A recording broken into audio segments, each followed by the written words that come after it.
Terima kasih ya Aba ya Bapa untuk kesempatan yang begitu indah kami boleh kembali ada di dalam hadirat-Mu. Terima kasih buat kasih setiamu yang tidak ada habis-habisnya dalam hidup kami ini. Mari kita berdoa bersama-sama, ulangi seperti apa yang saya ucapkan.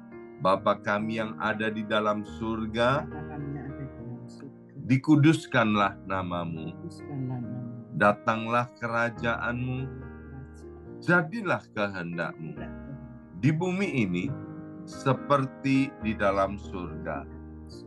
Bapa yang baik, berikanlah kami pada hari ini rezeki yang menjadi bagian kami secukupnya, cukup untuk memberikan pinjaman kepada banyak bangsa, sedangkan kami sendiri tidak punya pinjaman, cukup untuk menjadi saksi Tuhan, mulai dari Yerusalem, Yudea, Samaria, sampai ke ujung-ujung bumi, cukup untuk menjadikan semua bangsa murid Kristus dan membaptis mereka dalam nama Yesus.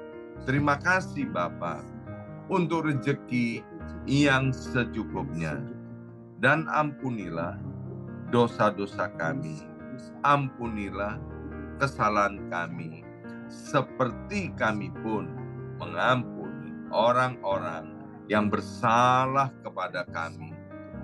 Dan janganlah masukkan kami ini ke dalam pencobaan, tetapi bebaskanlah kami dari segala yang jahat, sebab Engkaulah yang empunya kerajaan, kuasa, dan kemuliaan sampai selama-lamanya. Dalam nama Tuhan Yesus, kami sudah berdoa. Haleluya, haleluya, haleluya. Mari Bapak Ibu sekalian, sekarang kita bersama-sama secara serempak dan serentak kita akan menggemakan Mazmur 91 dengan suara yang keras, dengan suara yang lantang dari tempat kita masing-masing. 2, 3. Mazmur 91. Orang yang duduk dalam lindungan yang maha tinggi dan bermalam dalam naungan yang maha kuasa akan berkata kepada Tuhan, tempat perlindunganku dan kubu pertahananku, Allahku yang kupercayai. Sungguh Tuhanlah yang akan melepaskan aku dari jerat penangkap burung dan dari penyakit sampar yang busuk. Dengan kepaknya Tuhan akan menundungi aku. Di bawah sayapnya aku akan berlindung. Kesetiaan Tuhan ialah perisai dan pagar tembok. Amin, amin, amin. Terjadi di dalam nama Tuhan Yesus. Aku tak usah takut terhadap kedahsyatan malam, terhadap panah yang terbang di waktu siang, terhadap penyakit sampar yang berjalan di dalam gelap, terhadap penyakit menular yang mengamuk di waktu petang. Walau 1.000 orang rebah di sisiku dan 10.000 di sebelah kananku, tetapi itu tidak akan menimpa aku. Aku hanya menontonnya dengan mataku sendiri dan melihat pembalasan terhadap orang-orang fasik. Sebab Tuhan ialah tempat perlindunganku, yang maha tinggi telah kubuat tempat perteduhanku. Amin, amin, amin. Terjadi di dalam nama Tuhan Yesus. Malapetaka tidak akan menimpa aku, dan tulah tidak akan mendekat kepada kemahku. Sebab malaikat-malaikat Tuhan akan diperintahkan oleh Tuhan kepadaku untuk menjaga aku di segala jalanku. Para malaikat Tuhan akan menatang aku di atas tangannya, supaya kakiku jangan terantuk kepada batu. Singa dan ular tedung akan aku langkai. Aku akan menginjak anak singa dan ular naga. Amin, amin, amin. Terjadi di dalam nama Tuhan Yesus. Sungguh hatiku melekat kepada Tuhan, maka Tuhan akan meluputkan aku, Tuhan akan membentengi aku, sebab aku mengenal nama Tuhan. Bila aku berseru kepada Tuhan, Tuhan akan menjawab. Tuhan akan menyertai aku dalam kesesakan. Tuhan akan meluputkan aku dan memuliakan aku. Dengan panjang umur akan Tuhan kenyangkan aku, dan akan Tuhan perlihatkan kepadaku keselamatan daripadanya. Amin, amin, amin. Terjadi di dalam nama Tuhan Yesus. Terima kasih Bapak. Sebentar kami akan mendengarkan sebagian daripada kebenaran firman Tuhan. Berkati hamba firman-Mu, saudari kami, Nike Anderson. Urapi setiap kami, anugerah kami dengan pewahyuan daripada sorga. Dalam nama Yesus, yang siap mendengarkan firman Tuhan, angkat jempolnya ke depan dan katakan amin 3 kali. Amin, amin, amin. Salam revival, salam kebangkitan. Semangat pagi. Semangat pagi. Yang belum semangat, ayo semangat dulu. Semangat pagi. Semangat pagi. Ya, semuanya semangat. Senang sekali hari ini Jumat 22 Desember 2023 boleh bersama-sama dengan Bapak Ibu semuanya. Dan selamat Hari Ibu.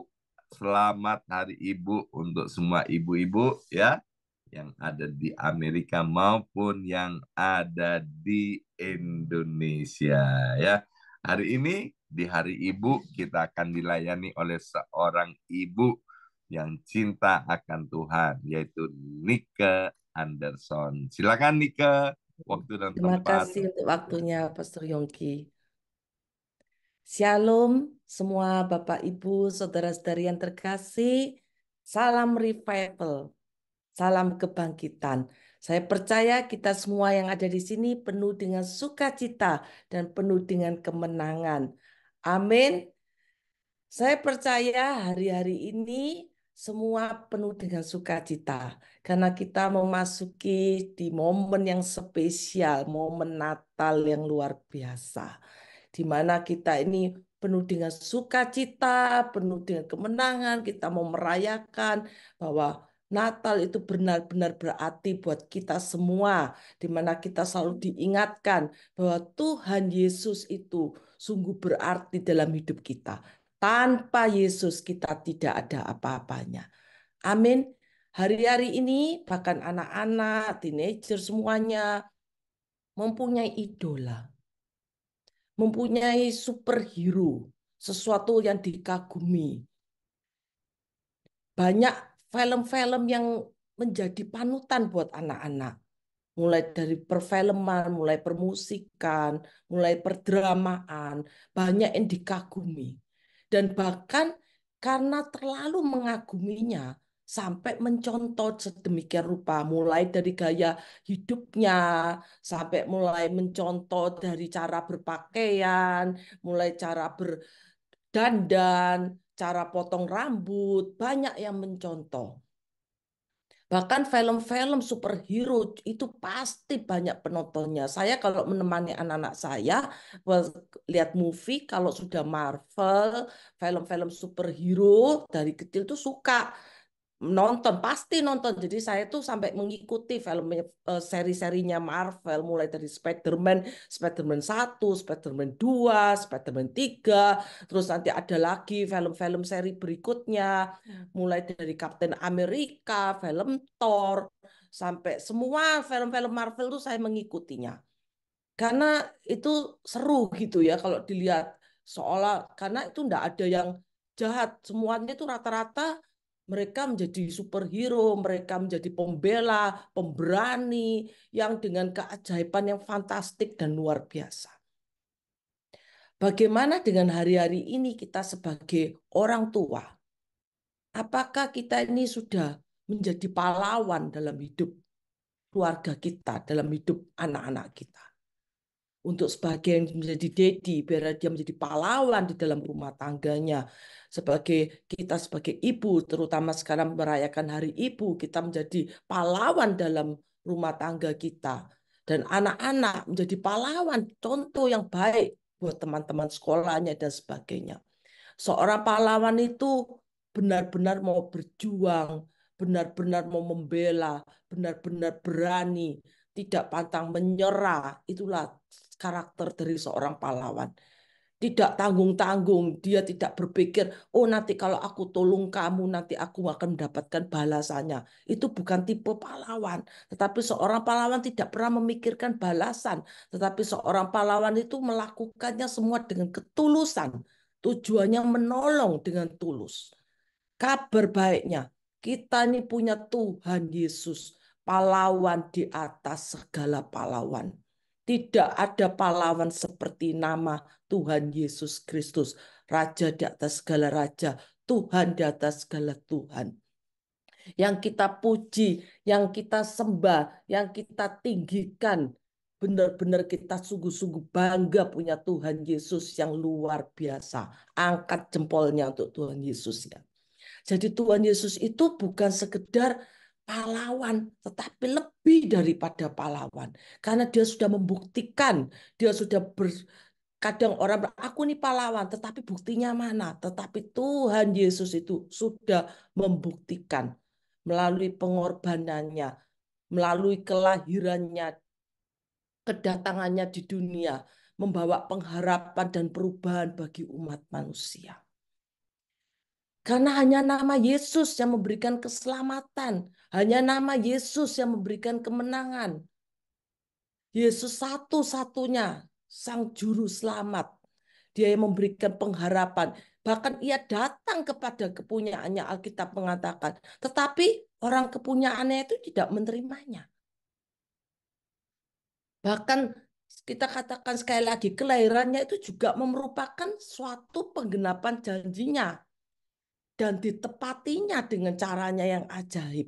Kelahirannya sungguh-sungguh luar biasa.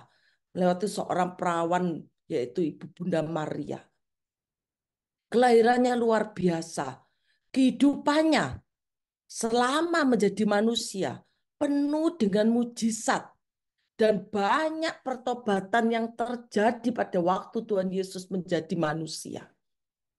Pertobatan terjadi, mujizat-mujizat dilakukannya. Orang lumpuh berjalan, bahkan yang mati Tuhan hidupkan juga. Orang buta melihat. Semua kita bisa menyaksikan bahwa Tuhan Yesus itu begitu luar biasa. Tuhan Yesus benar-benar menghidupi dalam kehidupannya sebagai manusia. Dia menjadi Tuhan dan Raja dalam setiap kehidupan kita. Bahkan kematiannya merupakan pengorbanan yang tak ternilai untuk menebus setiap dosa umat manusia. Sehingga kita ini yang awalnya tidak layak, tetapi kita dilayakkan oleh Tuhan. Karena Tuhan itu begitu mencintai kita. Sehingga melalui kematiannya kita ditebus, kita dilayakkan, kita bisa masuk ke surga karena kita menerima Tuhan Yesus sebagai Tuhan dan Juru Selamat, mengakuinya sebagai Tuhan dan Juru Selamat dalam hidup kita. Sehingga Tuhan Yesus yang penuh dengan kealahan yang maha tahu, kealahan yang maha kuasa. Bahkan sebelum kematiannya, dia sempat berkata kepada murid-muridnya, anak manusia itu akan diserahkan ke dalam tangan manusia. Dan mereka akhirnya membunuh dia. Pada hari ketiga ia akan dibangkitkan. Tuhan Yesus sempat mengatakan itu kepada murid-muridnya sebelum peristiwa kematiannya terjadi. Jadi mulai dari kelahirannya sampai kehidupannya, sampai kematian Tuhan Yesus, sampai Tuhan Yesus membuktikan sesuai perkataannya, 3 hari kemudian Tuhan Yesus bangkit. Maka Tuhan Yesus kita bangkit sebab ada hari esok. Tuhan Yesus kita hidup, maka ada hari esok. Jadi kita ini bersyukur sekali mempunyai pahlawan, bukan sekedar pahlawan, tetapi lebih daripada pahlawan. Tidak ada pahlawan di muka bumi ini selain Tuhan Yesus Kristus, yaitu Yesus adalah pahlawan yang memberi kemenangan. Ya, tema pada hari ini adalah Yesus adalah pahlawan yang memberi kemenangan. Amin. Katakan bersama sekali lagi, Yesus adalah pahlawan yang memberi kemenangan. Kalau Tuhan Yesus yang kita ikutin seorang pahlawan yang memberi kemenangan, maka kalau seorang guru mengajar kepada muridnya, muridnya akan menjadi seperti gurunya. Kalau apa? Kalau muridnya itu taat, kalau muridnya itu setia, kalau muridnya itu mengikuti, maka dia akan menjadi seperti gurunya. Tetapi kalau muridnya tidak pernah mendengar gurunya, muridnya tidak pernah follow gurunya, muridnya tidak pernah mau taat, disuruh buat PR tidak pernah mau taat, disuruh mengerjakan sesuatu tidak pernah mau taat. Apakah seorang murid akan menjadi seperti gurunya? Tentunya tidak. Begitu juga kita bangga, kita punya Tuhan Yesus yang hidup, yaitu pahlawan dari segala pahlawan yang ada. Boleh orang menjadi pahlawan, sampai kadang dijadikan sebuah patung. Pahlawan boleh dipuji, di sini sampai diagung-agungkan. Tetapi tidak ada pahlawan seperti Tuhan kita, Yesus Kristus. Yang dari kelahirannya sampai kehidupannya, bahkan kebangkitannya. Begitu menjadi suatu kekuatan, suatu kemenangan yang terjadi dalam setiap hidup orang percaya. Sehingga kita benar-benar bangga kita punya Tuhan Yesus yang sungguh-sungguh hebat dan amat dahsyat ya. Kita mulai mempelajari di dalam kitab Sefanya ya. Ada 3 pasal di dalam kitab Sefanya tersebut. Pada masa itu Nabi Sefanya itu hidup dan bernubuat di dalam zaman Yosia, yaitu Raja Yehuda. Di mana Raja Yosia ini mau membangun bagaimana kualitas iman bangsanya yang penuh dengan kemerosotan iman pada waktu itu. Penyembahan berhala terjadi, ketidakpercayaan, ajaran sesat terjadi, dewa-dewa dipuji. Pada masa itu benar-benar kemerosotan iman terjadi. Hampir dikata tuh orang-orang yang baik, orang-orang benar tidak ditemui pada masa zaman Raja Yosia. Jadi pada saat itu Nabi Sefanya diutus oleh Tuhan untuk memberitahukan di dalam Sefanya 1 penghukuman hari Tuhan akan datang. Di situ mengingatkan kita semua bahwa dosa itu sungguh-sungguh mengikat. Dosa itu ujungnya maut. Sehingga dosa itu kalau tidak benar-benar ditinggalkan, tidak memiliki komitmen untuk meninggalkan, untuk melepaskan, maka dosa itu mengikat. Dan semakin terjerumus orang di dalam dosa, maka semakin susah orang itu untuk keluar. Dosa-dosa hari-hari ini banyak terjadi. Kita sudah banyak melihat dunia ini bukan semakin kelihatan semakin baik, tetapi kejahatan ada di mana-mana. Barusan ini terjadi di Amerika. Mobil banyak dipecahi kacanya. Saya tidak ngerti maksudnya apa, tetapi mobil kayak orang pengangguran aja, mobil lagi parkir dipecahin kacanya. Dan bahkan ada mobil yang sampai bukan sekedar dipecah kacanya, tetapi dicuri mobilnya. Dengan banyak sindikat-sindikat yang ada, mereka melakukan hal itu. Jadi dosanya sudah di mana-mana. Kalau dulu saya datang ke Amerika waktu 2008, kelihatannya di Amerika ini tidak ada, semua aman-aman. Sampai dikata kita perempuan kalau jalan nggak masalah mau pakai emas, mau pakai apa, santai aja jalan. Karena semua aman, semua tahu diri, semua nggak ada, eh, kelihatannya nggak ada, tapi dunia ini semakin tidak baik. Bahkan bukan hanya di Amerika, di mana-mana. Di Indonesia, mau dimanapun, kita mau cari tuh, cari perlindungan. Hanya satu nama, yaitu Tuhan Yesus Kristus. Perkatakan Alkitab di dalam Mazmur 91 yang sering kita perkatakan. Perlindungan hanya ada di dalam nama Tuhan. Kita bangga mempunyai seorang pahlawan yang siap menolong kita, yang siap menjaga dan melindungi kita. Asal kita percaya, asal kita sungguh-sungguh mendekat kepadanya. Jangan sampai di dalam Sefanya 1 penghukuman di hari Tuhan akan datang. Karena penghukuman Tuhan itu terjadi bagi orang-orang yang tidak taat, bagi orang-orang yang tidak di dalam Tuhan, bagi orang-orang yang tidak takut akan Tuhan. Penghukuman itu benar-benar terjadi. Bahkan di dalam Sefanya 2, karena Tuhan itu begitu penuh kasih, melewati nabinya Sefanya, Tuhan mau mengingatkan seruan untuk bertobat. Tuhan masih memberikan kesempatan untuk bertobat. Supaya orang-orang yang dikasihnya ini bertobat dan kembali kepada jalan yang benar. Bagaimana dengan kita semua? Apakah masih ada dosa? Baik itu dosa kecil maupun dosa besar. Tinggalkanlah dosa itu. Karena dosa tidak mendatangkan hal yang baik. Dosa itu ujungnya maut. Jangan sampai kita melakukan kejahatan, melakukan tipu muslihat. Kadang kejahatan, oh aku tidak membunuh kok, oh aku tidak mencuri kok. Tetapi kita melakukan hal-hal, salah satu contohnya kita berdusta. Itu juga bagian dari dosa. Atau kita melakukan hal-hal yang tidak baik, berpikir-pikir negatif, merancangkan hal-hal yang tidak baik, itu juga dosa. Jadi koreksi hati kita masing-masing supaya seruan pertobatan ini terjadi. Sehingga di momen Natal ini kita mau mengkoreksi hati kita. Apakah hati kita ini benar-benar tulus di hadapannya? Apakah hati dan pikiran kita ini benar-benar di dalam perkenanannya? Bahkan dikatakan di dalam Sefanya 3 ayat 1 sampai ke 8.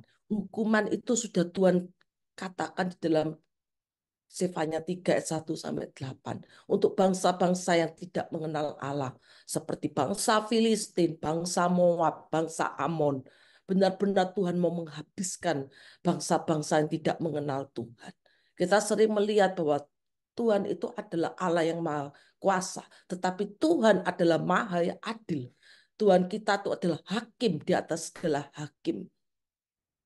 Dia mengasihi manusia.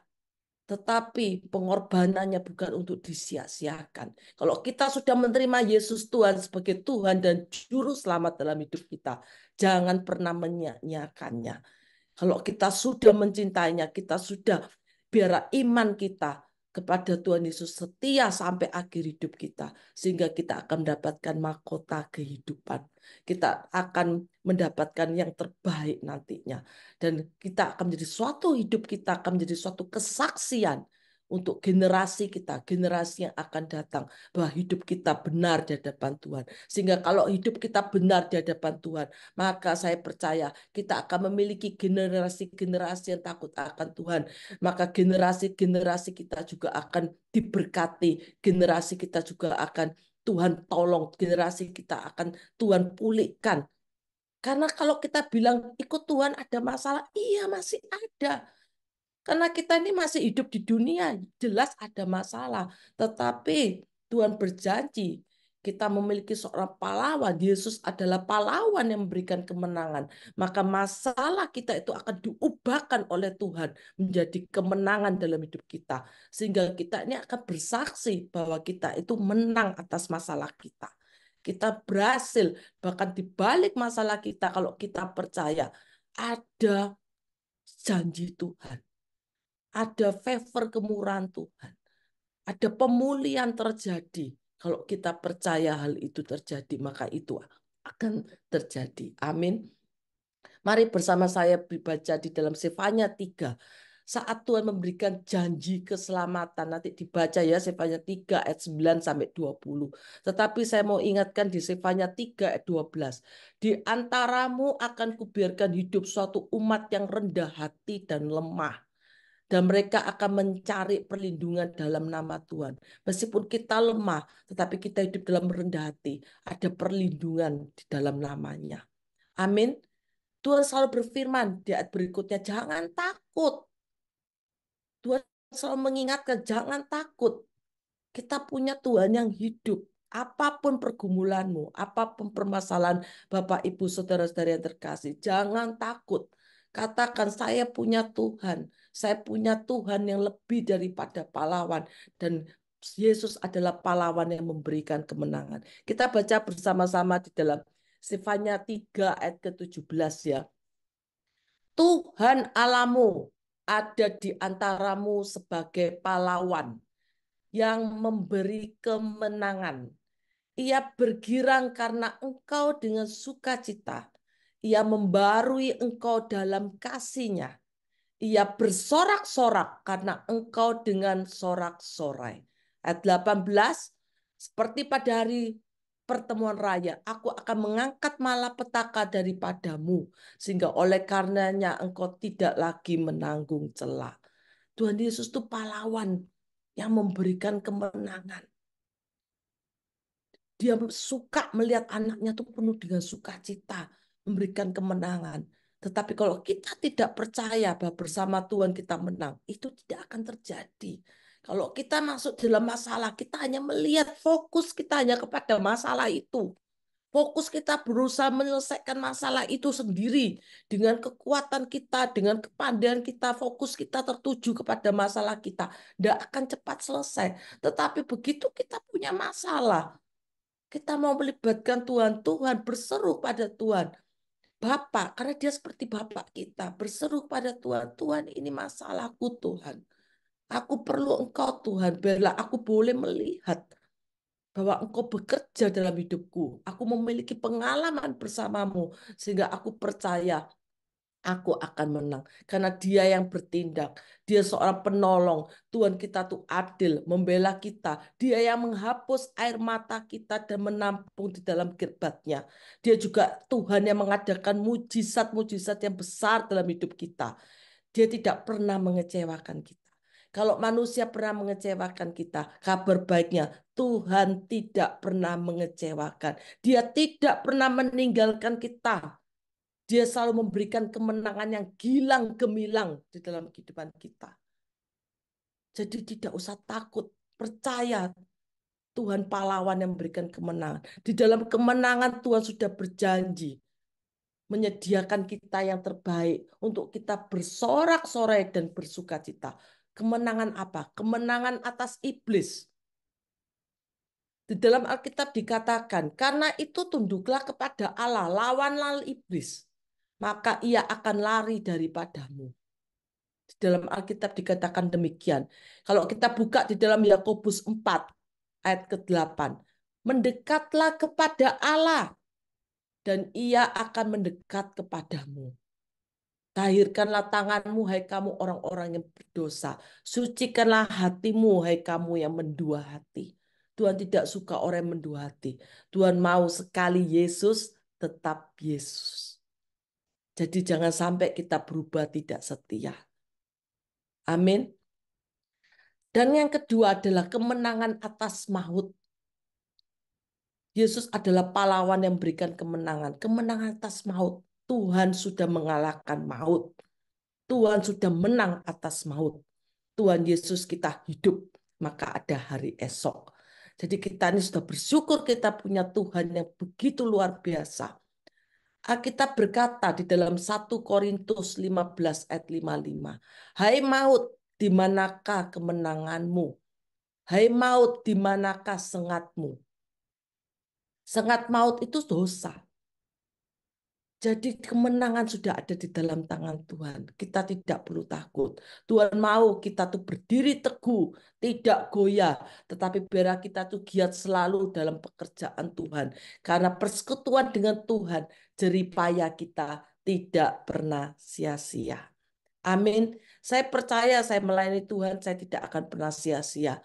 Pada waktu sebelum saya melayani Tuhan hari ini hari Jumat, hari Senin saya sakit, hari Selasa saya sakit, hari Rabu saya sakit. Sakitnya tuh batuk, pilek, pokoknya terasa amburadul lah bahasa Jawanya ya. Tetapi saya percaya Tuhan berikan saya kekuatan. Sempat terpikir, apa saya bisa ya menyampaikan firman Tuhan hari Jumat ini? Oh, sakitnya parah dari Senin, Selasa, Rabu. Sampai mau Kamis itu agak membaik. Tetapi puji Tuhan saya berkatakan, saya pasti bisa. Saya pasti bisa melayanimu Tuhan. Engkau yang memberikan kekuatan. Saya pasti menang. Karena firman yang saya bawakan itu, Yesus adalah pahlawan yang memberikan kemenangan. Bagaimana saya tidak menang? Jadi kadang Tuhan iblis izinkan pencobaan terjadi. Saya harus sakit dulu, tetapi saya harus lawan. Saya pasti menang, saya pasti menang, saya pasti sehat, saya pasti sembuh. Dan puji Tuhannya, saya juga ada janjian loh appointment sama teman-teman saya waktu di hari saya sakit di hari Senin tuh kita sudah janjian pergi ke King of Prussia Mall. Sudah janjian dari 1 bulan yang lalu dan mereka sudah berjanji datang ke rumah untuk kita pergi bersama-sama. Kalau saya nggak pergi saya nggak enak. Tetapi tetap saya akhirnya saya minum obat. Waktu hari Senin tuh ajaibnya, waktu mau pergi ke mall tuh kok bisa hilang sakitnya mendadak. Jadi pulang dari mall saya kepar, saya langsung tidur blek. Jadi istilahnya saya sudah kayak orang si maput pulang dari mall jalan-jalan cuma sempat mandi minum obat langsung tidur. Sampai kaget kok dengaran mami tidur jam 9. Iya mami ngantuk banget. Tapi waktu di mall hati yang gembira adalah obat. Tetapi semangat yang patah mengeringkan tulang. Puji Tuhan akhirnya saya benar-benar survive ya. Saya bisa melayani Tuhan. Saya percaya saya pasti menang. Tuhan pasti tolong saya. Tuhan pasti sembuhkan saya. Yang terakhir, tinggal beberapa menit lagi ya. Kemenangan atas daging. Jadi kemenangan atas daging kita masih hidup dalam kedagingan. Tetapi Tuhan berkata dalam 2 Korintus 5 ayat 17. Jadi siapa yang ada di dalam Kristus, ia adalah ciptaan yang baru. Yang lama sudah berlalu, sesungguhnya yang baru sudah datang. Jadi kita ini sudah begitu percaya Tuhan Yesus, kita manusia lama kita tuh sudah gone, hilang. Kita menjadi manusia baru, manusia yang berkenan kepada Allah untuk hidup kita ini memuliakan nama Tuhan. Jadi kita boleh menang ya, menang atas iblis, menang atas maut, menang atas kedagingan kita. Kita harus mengalahkan, kita harus lawan. Kita menang bersama Tuhan Yesus. Amin. Ayat penutupnya, Matius 6 ayat 33 dan 34. Tetapi carilah dahulu kerajaan Allah dan kebenarannya, maka semuanya itu akan ditambahkan kepadamu. Amin. Sebab itu Bapak Ibu, saudara-saudariku yang terkasih, janganlah kamu khawatir akan hari besok. Karena hari besok mempunyai kesusahannya sendiri, kesesuaian sehari cukuplah untuk sehari. Jadi kabar baiknya jangan takut, jangan khawatir. Kita punya Tuhan Yesus yang luar biasa. Yesus adalah pahlawan yang memberi kemenangan. Merry Christmas, selamat Natal, Bapak Ibu saudara-saudariku yang terkasih. Mari kita tutup firman Tuhan dalam berdoa. Haleluya. Terima kasih Tuhan untuk firman-Mu. Engkau sudah menguatkan kami Tuhan dan Engkau mengingatkan kami di momen Natal ini Tuhan. Bahwa Engkaulah Tuhan Yesus Kristus yaitu pahlawan yang memberikan kemenangan. Dan kami mau mengikuti Engkau Tuhan. Kami mau menjadi pahlawan dalam hidup kami Tuhan. Untuk kami benar-benar hidup memuliakan nama Tuhan. Melalui kehidupan kami menjadi kesaksian, kami menjadi berkat dimanapun kami berada. Baik itu siapapun kami Tuhan. Kami percaya Tuhan, kami menjadi pahlawan-pahlawan seperti-Mu Tuhan. Terima kasih Tuhan, Kau menjadi pahlawan dalam hidup kami. Sehingga kami boleh menang atas setiap masalah kami. Kami boleh kuat dan kami tidak perlu takut akan hari esok. Kami akan menyongsong tahun 2024 dengan penuh tertawa, dengan penuh sukacita, dengan penuh damai sejahtera dan perlindungan Tuhan, penyertaan Tuhan terjadi atas hidup kami semua dari sekarang sampai selama-lamanya. Yang percaya bersama saya katakan amin.